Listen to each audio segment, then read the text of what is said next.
নমস্কার, কেমন আছেন আপনারা সবাই? আশা করছি ভালো আছেন। আজ চলে এলাম একটা রেসিপি নিয়ে। আজ বানাবো ইঁচড় চিকেন।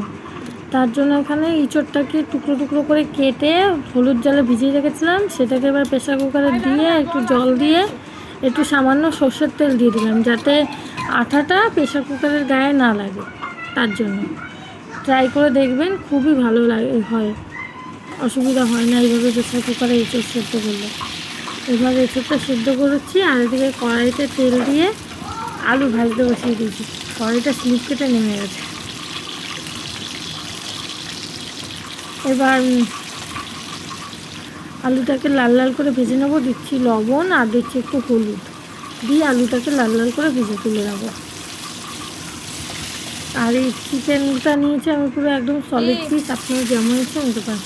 এঁচড়টাকে দুটো সিটি মেরে ভাপিয়ে নিয়েছি। এবার তেলের ওপরে লবণ দিয়ে এঁচড়টাকেও ভেজে নেব। অতিরিক্ত ভাজবো না, তাহলে শক্ত হয়ে যাবে। আর কি 5 মিনিট 7 মিনিট মতো ভেজে নেব।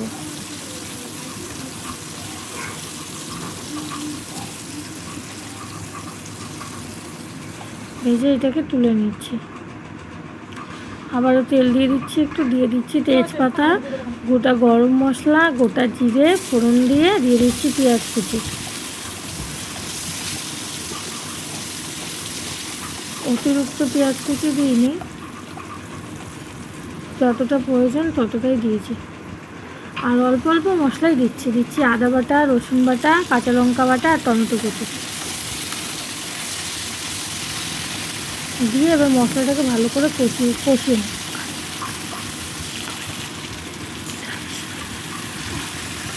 আর এখানে চিকেনটাকে দিয়ে ভালো করে কষাবো। কষিয়ে এঁচড়টা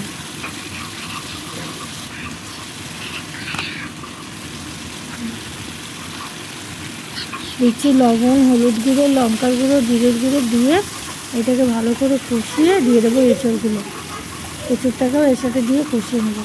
আর আমার ভিডিওগুলো যদি আপনাদের ভালো লাগে অবশ্যই like, comment, share and subscribe করে আমার পাশে থাকবেন।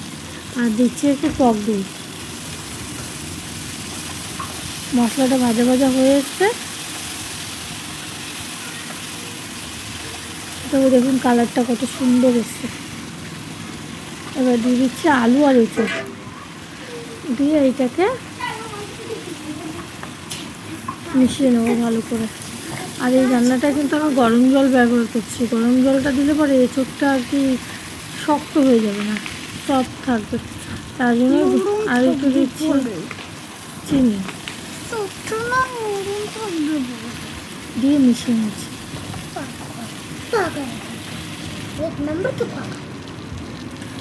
দিচ্ছি সামান্য আগে অল্প একটু গরম জল দেবো, দিয়ে এটাকে কষিয়ে নেবো আর একটু ভালোভাবে মশলাটা, কারণ তেল ছেড়ে পুড়ে পুড়ে আসছে তো ওই জন্য জলটা দিয়ে কষিয়ে নিচ্ছি।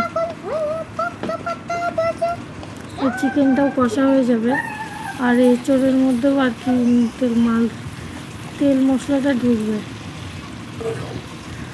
এই যে জলটা শুকিয়ে এসছে, এবার গরম জলটা দিয়ে দেবো, দিয়ে ফুটিয়ে যেমন ঝোল রাখা সেরকম রেখে নামিয়ে নেবো।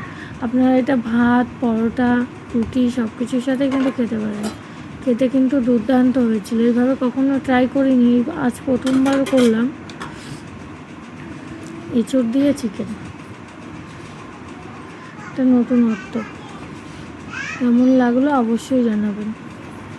আবার দেখা হবে একটা নতুন ভিডিওর সাথে। ততক্ষণ আপনারা ভালো থাকবেন, সুস্থ থাকবেন। এর মধ্যে গরম মশলা ছড়িয়ে নামিয়ে নেব। আজ তাহলে আসি, টাটা, বাই বাই। আর কেমন হলো অবশ্যই কিন্তু জানাবেন।